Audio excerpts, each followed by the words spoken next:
Hi అందరికీ welcome to my channel NS vlogs.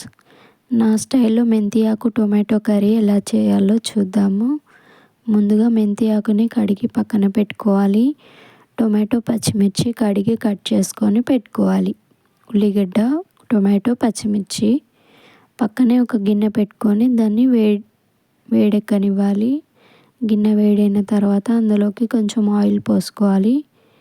Oil వేడెక్కిన తర్వాత అందులోకి 2 చెంచాల పోపు గింజలు వేసుకోవాలి. పోపు గింజలు బాగా వేగాలి. పోపు గింజలు బాగా వేగిన తర్వాత అందులోకి ఉల్లిగడ్డ, పచ్చిమిర్చి వేసుకోవాలి.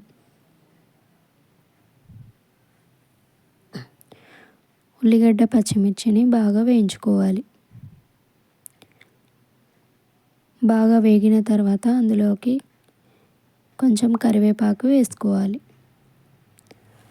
కరివేపాకు వేసుకొని వేయించుకోవాలి.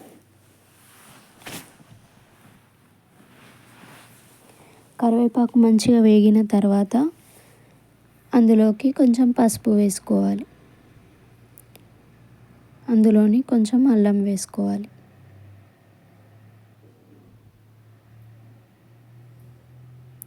అల్లం పచ్చివాసన పోయే వరకు వేయించుకోవాలి. మంచిగా వేగిన తర్వాత అందులోకి మనం ముందుగా కడిగి పెట్టుకున్న మెంతి ఆకుని వేసుకోవాలి.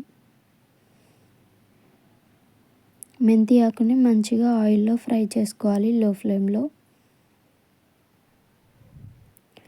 మెంతి ఆకు మంచిగా ఫ్రై అవ్వకపోతే మనం తినేటప్పుడు చేదు వస్తుంది. ఇలా మంచిగా ఫ్రై చేసుకోవాలి.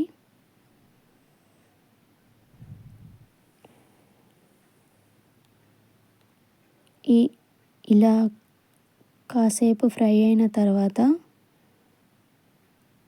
మధ్య మధ్యలో కలుపుతూ ఉండాలి. మెంతి ఆకు ఫ్రై అయిన తర్వాత అందులోకి మనం ముందుగా కట్ చేసి పెట్టుకున్న టొమాటోలు వేసుకోవాలి. టొమాటోల పైన ఉప్పు జల్లి పెట్టుకోవాలి. తొందరగా కుక్ అవుతాయి ఉప్పు జల్లి పెట్టుకుంటే.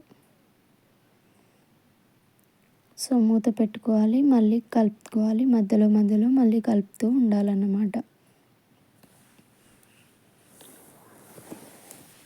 ఇలా మంచిగా టొమాటోలు సాఫ్ట్ అయిన తర్వాత అందులోకి మనం ఎంత కారం తింటామో అంత, మీరు ఎక్కువ తింటే ఎక్కువ కారం వేసుకోవచ్చు. కొంచెం ఉప్పు వేసుకోవాలి. వేసుకొని మంచిగా కలిపి మంచిగా మగ్గనివ్వాలి ఉప్పు కారం పట్టే వరకు. అది మంచిగా పట్టిన తర్వాత అందులోకి కొత్తిమీర కట్ చేసుకొని వేసుకోవాలి. అంతే, టొమాటో మెంతి ఆకు కర్రీ రెడీ. నా వీడియో నచ్చితే లైక్ చేయండి.